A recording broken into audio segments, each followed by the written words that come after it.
പൊന്നാനി വണ്ടിപ്പേട്ട കേന്ദ്രീകരിച്ച് പ്രവർത്തിക്കുന്ന emerald arts and sports club emerald fest സംഘടിപ്പിച്ചു.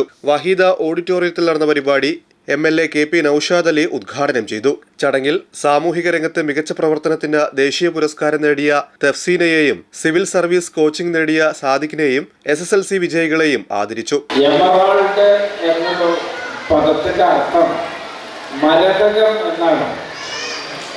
മരതകം എന്ന് പറഞ്ഞാൽ നമ്മുടെ ഈ രത്നക്കല്ലുകൾ, അമൂല്യമായ രത്നക്കല്ലുകളിൽ പെട്ടുന്ന ഒന്നാണ് മരതകം, മാണിക്യം, പവിഴം, വൈഡൂര്യം, അങ്ങനെ ഒരുപാട് വളരെ പ്രശസ്തമായ രത്നങ്ങളുണ്ട്. അതിൽപ്പെടുന്ന ഒന്നാണ് മരതകം, എമറാൾഡ്. അപ്പോൾ ഈ എമറാൾഡ് എന്ന പേര് തീർച്ചയായിട്ടും അന്വർത്ഥമാക്കുന്ന, അത് അതിനോട് നീതി പുലർത്തുന്ന പരിപാടികളും ചടങ്ങുകളൊക്കെയാണ് നമ്മുടെ ഈ ക്ലബ്ബ് ഇവിടെ സംഘടിപ്പിക്കുന്നത് എന്നുള്ളതിൽ എനിക്ക് അതിയായ സന്തോഷമുണ്ട്.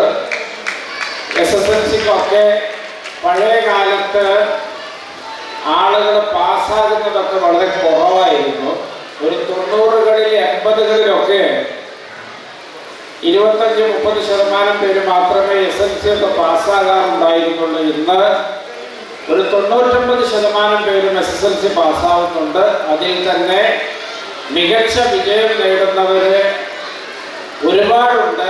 അവരെയൊക്കെ ചേർത്ത് പിടിക്കുകയും പ്രോത്സാഹിപ്പിക്കുകയും മുന്നോട്ട് പോകാനുള്ള വഴി തെളിയിച്ചു കൊടുക്കുകയൊക്കെ ചെയ്യുന്ന വലിയ ദൗത്യം നാട്ടിലെ പല സന്നദ്ധ സംഘടനകളും നിർവഹിക്കുന്നുണ്ട്. എമറാൾഡും അതിൻ്റെ ഭാഗമായിരിക്കുകയാണ്. വാർഡ് 38 കുട്ടികളുടെ വർണ്ണാഭമായ കലാവിരുന്നും അരങ്ങേറി. സക്കീർ പാലക്കൽ അധ്യക്ഷത വഹിച്ചു. വാർഡ് കൗൺസിലർ റഫീഖ് പാലക്കൽ മുഖ്യാതിഥിയായി പങ്കെടുത്തു. കുഞ്ഞുമുഹമ്മദ് കടവനാട്, N ഫസലുർ റഹ്മാൻ, ക്ലബ്ബ് ഭാരവാഹികളായ ഷെഫീഖ്, ഫഹദ്, സലീം, റിയാദ് എന്നിവർ നേതൃത്വം നൽകി. ബാദുഷാ സ്വാഗതവും സലീം നന്ദിയും പറഞ്ഞു.